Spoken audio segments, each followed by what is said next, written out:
بسم اللہ الرحمن الرحیم۔ ایک صاحب پوچھتے ہیں کہ ضحیٰ کی نماز اور اوابین کی نماز کیا یہ ایک ہی نمازیں ہیں یا ان نمازوں میں فرق ہے؟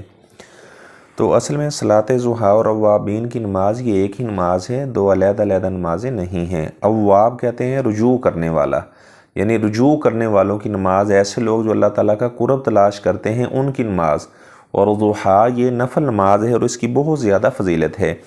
ابو ہریرہ رضی اللہ تعالیٰ عنہ بیان کرتے ہیں کہ مجھے میرے خلیل آپ صلی اللہ علیہ وسلم نے 3 باتوں کی وصیت فرمائی۔ تو آپ صلی اللہ علیہ وسلم کو اجازت نہیں تھی کہ امت میں سے کسی کو خلیل بناتے، لیکن صحابہ کو اجازت تھی، وہ آپ صلی اللہ علیہ وسلم کو اپنا خلیل بنا سکتے تھے۔ اسی لیے انہوں نے فرمایا کہ مجھے میرے خلیل ابو القاسم یعنی آپ صلی اللہ علیہ وسلم نے وصیت کی، اور آپ صلی اللہ علیہ وسلم نے فرمایا لو کنت متخذا خلیلا لاتخذت ابا بکر الصدیق خلیلا۔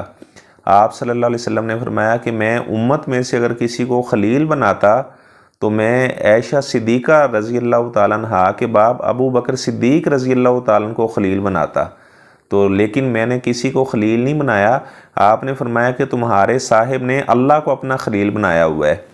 تو اچھا، ابو ہریرہ رضی اللہ تعالیٰ عنہ فرماتے ہیں آپ صلی اللہ علیہ وسلم نے مجھے 3 باتوں کی وصیت فرمائی کہ ہر مہینے میں 3 روزے رکھوں، یہ بھی آپ صلی اللہ علیہ وسلم کی مجھے وصیت تھی، اور ضحیٰ کی 2 رکعت میں ادا کیا کروں، اس بات کی بھی مجھے وصیت تھی، اور آپ صلی اللہ علیہ وسلم نے مجھے یہ بھی وصیت کی کہ سونے سے پہلے میں وتر ادا کر لیا کروں، یہ صحیح بخاری کی روایت ہے۔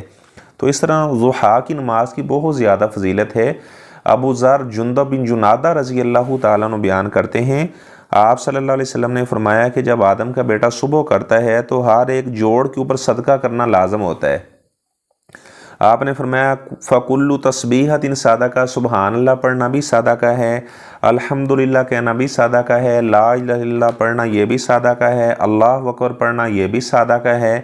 اور اس طرح آپ نے فرمایا کہ اچھی بات کا حکم دینا، برے کام سے منع کرنا، گویا کہ آدمی صدقہ کرتا ہے۔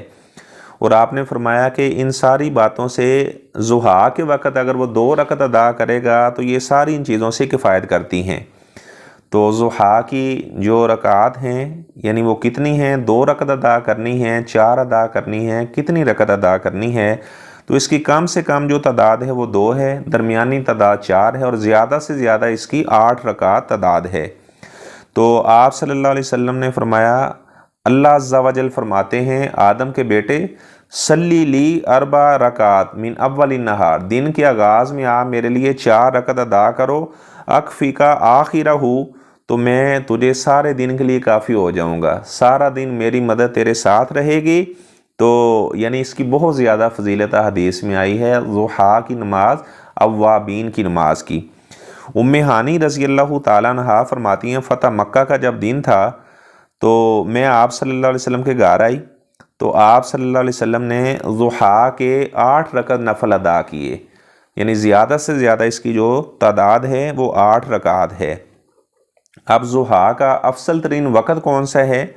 زید بن ارقم رضی اللہ تعالیٰ عنہ فرماتے ہیں آپ صلی اللہ علیہ وسلم اہل قباء کے پاس تشریف لائے اور وہ ضحیٰ کی نماز ادا کر رہے تھے، تو آپ صلی اللہ علیہ وسلم نے فرمایا صلاۃ الاوابین، جو اوابین کی نماز ہے، جو اللہ تعالیٰ کا قرب تلاش کرنے والے ہیں، اللہ کی طرف رجوع کرنے والے ہیں، جو ان کی نماز ہے اذا رمزت الفصال من الضحیٰ، جب آپ صلی اللہ علیہ وسلم نے فرمایا کہ جب سورج بلند ہو جائے اور اونٹنیوں کے بچوں کے پاؤں جلنے لگے، تو آپ نے فرمایا کہ یہ ضحیٰ کی نماز کا وقت ہے۔ تو یعنی جب سورج بلند ہو جائے تو اور زمین کے اوپر سورج کی دھوپ کی تپش پڑے اور زمین گرم ہو جائے، اس وقت ضحیٰ کی نماز کو ادا کرنا یہ سنت ہے۔ اللہ تبارک و تعالی ہمیں تمام مسائل کتاب و سنت کے مطابق سمجھنے کی توفیق عطا فرمائے، اور اس طرح جو نوافل ہیں اللہ تبارک و تعالی ہمیں نوافل ادا کرنے کی، ضحیٰ کی نماز ادا کرنے کی، اور جیسے ہی سورج بلند ہوتا ہے اس وقت جو نماز ادا کی جاتی ہے اس کو اشراق کہا جاتا ہے۔ اور صحیح روایت ہے آپ صلی اللہ علیہ وسلم نے فرمایا کہ جو فجر کے فرض پڑھنے کے بعد مسجد میں ہی بیٹھا رہا، اللہ کا ذکر کرتا رہا، حتیٰ تطلع الشمس، حتیٰ کہ سورج طلوع ہو گیا، تو سورج جیسے نکل آیا تو یہ 2 رکعت ادا کرتا ہے۔ آپ صلی اللہ علیہ وسلم نے فرمایا اللہ تبارک و تعالی اس کو مکمل مکمل مکمل، یہ حدیث میں تامتین کے الفاظ 3 مرتبہ آپ نے فرمائے. آپ نے فرمایا کہ اللہ تعالیٰ اس کو مکمل حج اور عمرہ کرنے کا اللہ تعالیٰ اجر عطا فرماتے ہیں. یہ اشراق کی نماز کی فضیلت ہے. تو اللہ تبارک و تعالیٰ ہمیں یعنی فرائض کے ساتھ ساتھ نوافل کی پابندی کرنے کی بھی توفیق عطا فرمائے. السلام علیکم ورحمۃ اللہ وبرکاتہ. آپ کا جو بھی سوال ہو تو آپ فتویٰ اہل سنت گروپ میں وہ اپنا کومنٹ میں وہ سوال لکھ کر بھیج سکتے ہیں. تو اگلے دن انشاءاللہ ویڈیو کی صورت میں آپ لوگوں کو جواب دیا جائے گا. اللہ تبارک و تعالی ہم سب کا حامی و ناصر